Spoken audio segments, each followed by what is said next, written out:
Yo, what's up YouTube? What's up mga tol? Kumusta? Ang balita? Sa akin, anong balita? Ito, malat. Walang boses, tol. 3 days na akong minamalat, tol. Yun.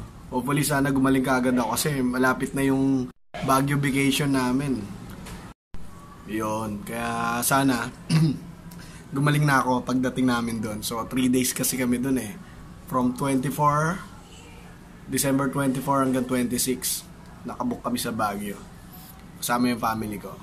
Okay? So, ngayon, may babalag tayo, tol. Pero hindi sneakers, hindi mga rare shoes. Wala nyo akong ano. Hindi, may nagre-request kasing isa sa mga utol natin. Sana makapag-vlog ako ng mga watches. Especially, G-Shock. Ito. Papakita ko sa inyo, tol. Saan ko nabili tong G-Shock na to. Okay? So, let's watch this video, mga tol.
regalo ko kay Mrs. So yun, nakita nyo tol. Ayun, hindi naman siya limited edition pero very unusual at saka rare yung ganong design. Kasi usually, di ba, solid colors lang yung mga G-Shock na nabibili natin. So ito, camouflage na green. So yeah, camouflage din. Parang special edition, di ba? Yun. Sobrang sulit yung watch tol. Ang original price niya is 7,995, almost 8,000. Nabili na lang natin siya ng 4,995. So almost 50% off, 'di ba? Sulit na 'yun. So ayun. Sa Time Depot, okay bumili ng mga G-Shock doon. Siguradong legit, tsaka 100% original, 'di ba? Saka tol yung G-Factory yon. Ayun ang mga legit shop ang G-Shock.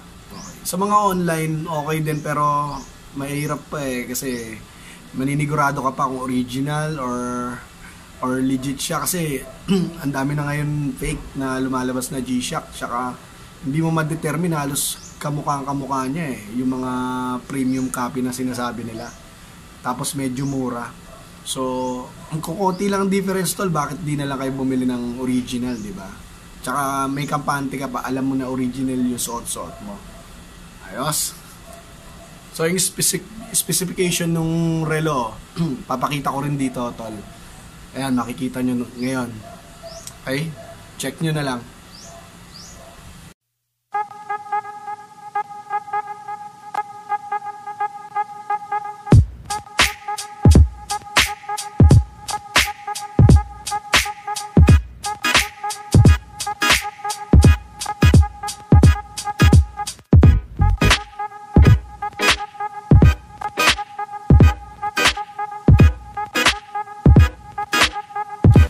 So yun, nakita nyo na yung mga specification nung watch na yun. Ayos. Yung vlog natin ngayon, hindi siya sneakers. Tungkol siya sa G-Shock watch. So paano? Tapos na yung vlog natin. Pero syempre, bago matapos yung vlog natin, ito na yung promise ko sa inyo, yung shoutout, diba? Shoutout portion tayo mga tol. So shoutout lang natin itong mga utol natin to, medyo marami. Shoutout kay John Clint Cañales. Shoutout sa inyo tol. Tsaka kay Mansueto Livestrong from UAE. Shoutout sa inyo tol. Ingat palagi dyan. Tsaka kay RJ Flores. Lagi nakasubaybay itong utol natin to sa mga vlog natin. Shoutout sa inyo tol. Tsaka kay Mark Crisley Landeras. Sensya na sa boses ko. Medyo may sabit. Tsaka kay Sir Mariano Texon, shoutout sa iyo tol. Tsaka kay Sir Job Mina, happy birthday sa iyo Sir Job. God bless. Tsaka kay Alfred Llamado. Tsaka sa Llamado family, kay Carol, Camille Julia, Ethan Carl na nasa bakasyon ngayon sa Singapore. Shoutout sa inyo. Tsaka God bless. Ingat palagi. Merry Christmas mga tol. So paano tol? Gandito na lang yung vlog na to. Maraming salamat sa mga 2,400 subscribers natin. Totoo nga, dumadami na yung mga utol natin. Sana dumami pa tayo lalo. Tsaka maraming salamat sa suporta. Kahit anong vlog binablog ko or video natin, sinusuportahan nyo, pinanonood nyo. Maraming salamat tol. Saludo ko sa inyo. God bless. Merry Christmas.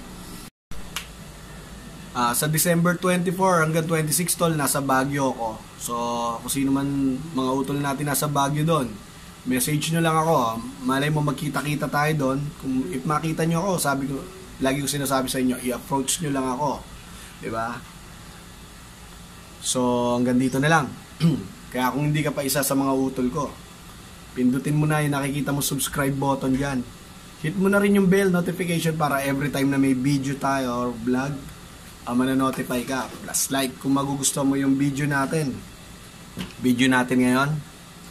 G-Shock watch. Okay? Sensya na kayo sa boses ko, may sabit pa rin, pero kahit ganun pa man, hindi tayo mapipigilan mag-vlog, tol.